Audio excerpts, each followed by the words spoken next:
Ara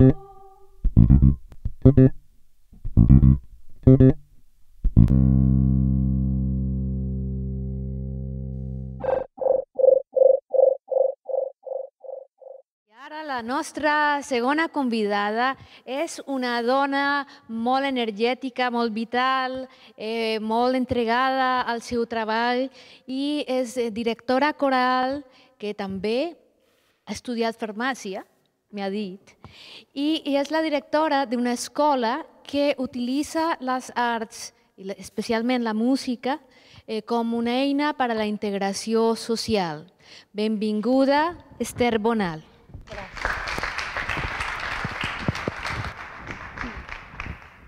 Bon vespre. Parlaré tot el clar que pugui, però estic sense veu. Xamfrà és un centre que està ubicat aquí, molt a prop de la biblioteca, al barri del Raval, de la ciutat de Barcelona, i neix fa 11 anys per donar resposta a una necessitat educativa. Una necessitat educativa que nosaltres percebem com una falta de connexió entre els diferents col·lectius que viuen al Raval. Amb el sentit que al Raval hi trobem persones veïns de tota la vida, que sempre han estat aquí al barri i que es coneixen totes les pedres de la biblioteca i totes les tradicions del barri. Hi ha moltes persones que van arribar als anys 60 o 70 amb moviments migratoris de dintre de l'estat espanyol. Un altre col·lectiu important de persones que van arribar a dels 90 provinents d'arreu del món. Després hi ha bastants veïns que s'han llogat un loft aquí al Raval i que són gent de la burgesia catalana, però muntanyes d'entitats. Entitats socials, culturals, turístiques, lúdiques, etc. Quina necessitat educativa detectem les persones que treballem aquí al barri? És que fa uns quants anys que hem detectat que aquestes capes són impermeables entre si i que el seu contacte sovint el que despertava o desperta és indiferència, quan no desconfiança o quan no violència. La manera de prevenir això, i en aquest sentit des d'un punt de vista mèdic parlaríem de profilaxi, la manera de prevenir això entenem que és treballar amb els infants i amb els joves.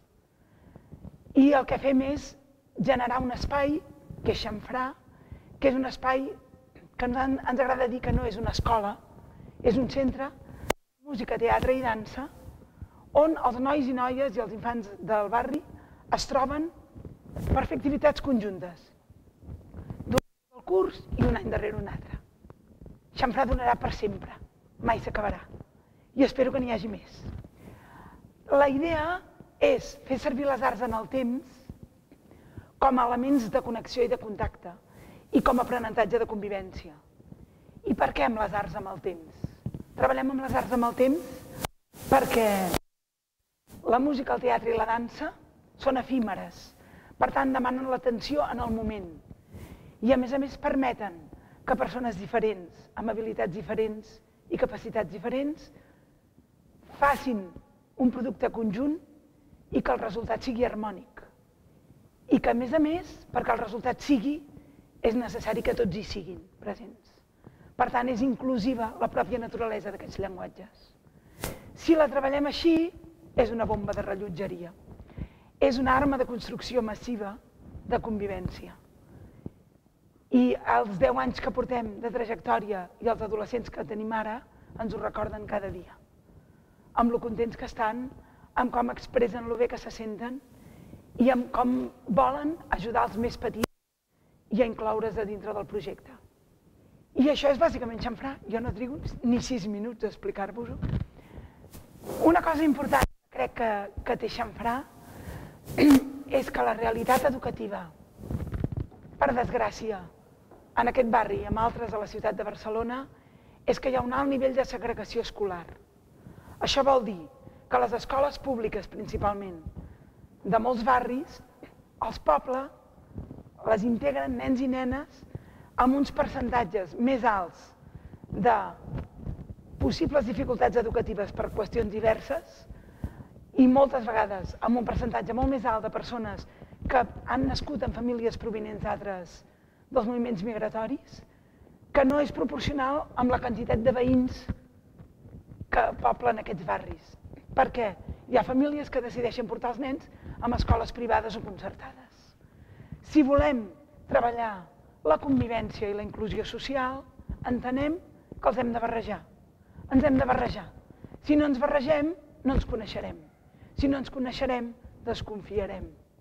Per tant, hem de generar espais de generositat i de confiança. Per tant, eixamfrar, els nens o paguen molt poc o no paguen res, i els nens que poden pagar més o les famílies que volen es fan amics del projecte i ens ajuden.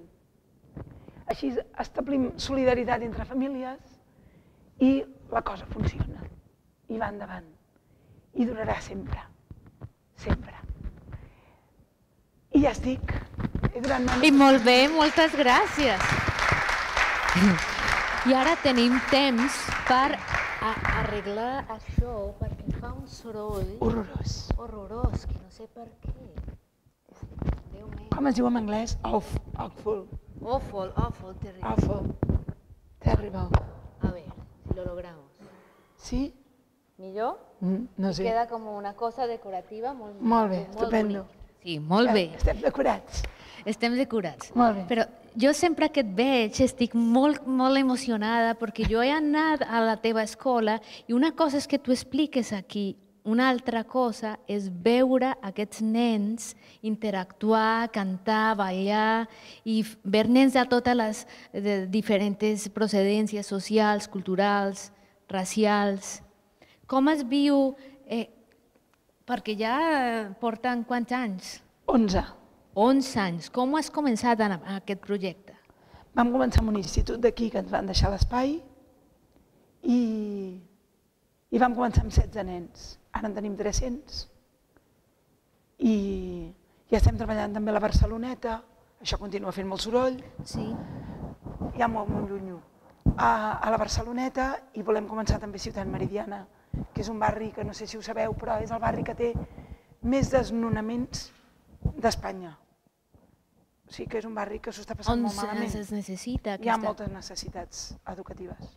Per tant, hem d'anar a treballar allà on fa falta. I com que de moment no ens ha tocat la loteria, anem buscant recursos allà on sigui, a sota les pedres, però el que és molt important és ser-hi, és perseverar. Tenim grans exemples a Llatinoamèrica, començant per el gran Abreu, que va fer tot el sistema d'orquestres de Venezuela. Jo vaig conèixer a Colòmbia, el teu país, la Red d'Escoles de Música de Medellín, abans d'aquestes escoles hi havia una altra en una ciutat que es diu Ibagué, que t'he de contar. Una història molt bonica de la música des de fa més de 60 anys, en un conservatori. I en Colòmbia també hi ha la Fundació Batuta. Sí. Hi ha molta gent que treballa, molta. Jo sóc una optimista, perquè en el fons crec que hi ha molta més gent anònima que treballa bé i que treballa pel bé comú que no m'encantes, que també en tenim. També la música té un poder integrador, com quan tu estàs cantant en un cor, tots som iguals. Sí.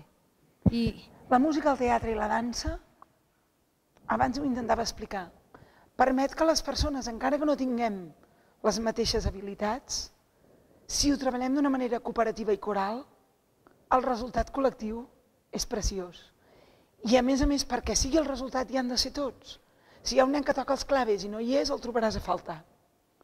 No? Tu m'has explicat també una cosa de l'escola on tu treballaves aquí al Raval, com s'ha transformat, que ha sigut molt bonic.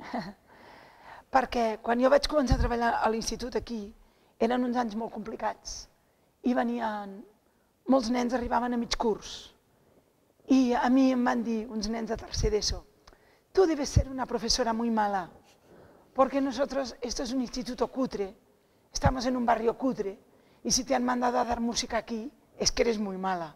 Imagina't, la percepció de si mateix. Sí, i aleshores el primer objectiu i l'últim va ser pujar l'autoconcepte en el personal.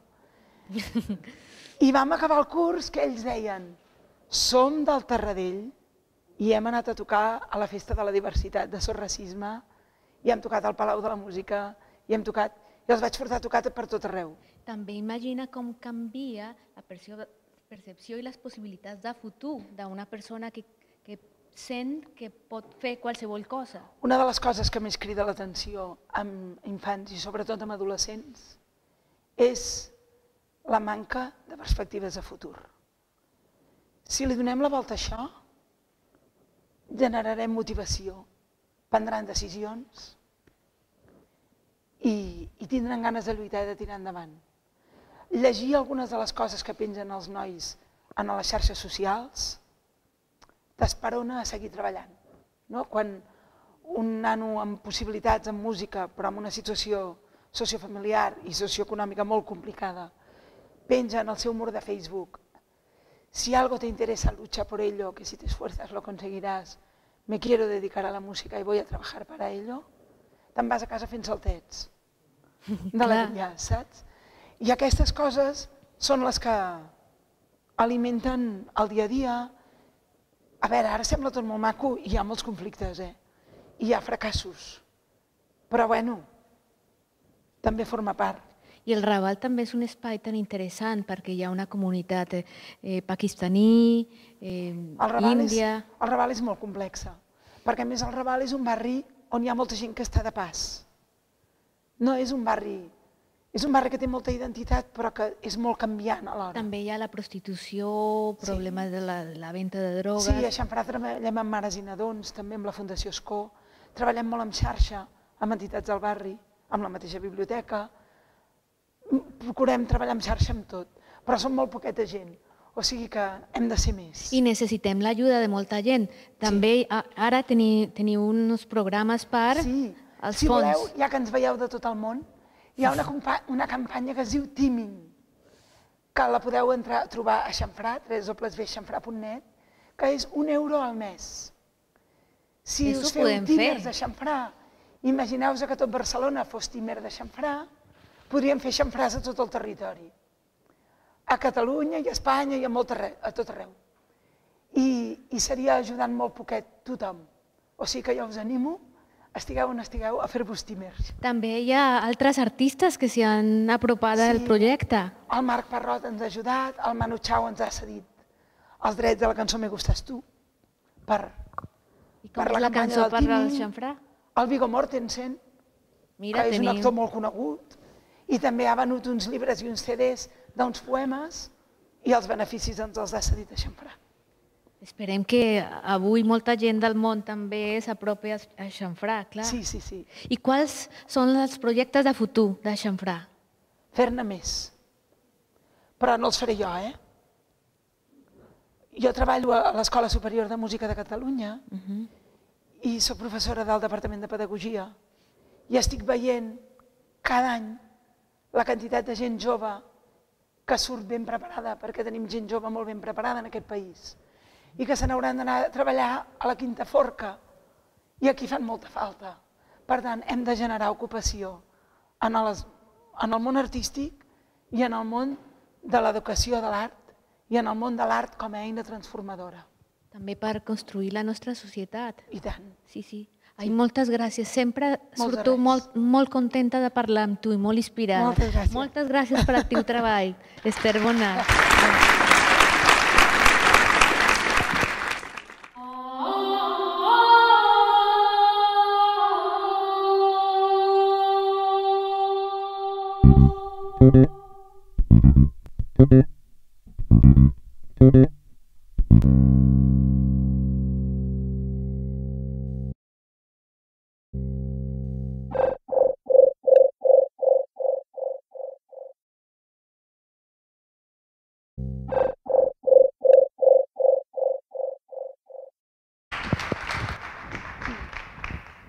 Bon vespre. Parlaré tot el clar que pugui, però estic sense veu. Xamfrà és un centre que està ubicat aquí, molt a prop de la biblioteca, al barri del Raval, de la ciutat de Barcelona.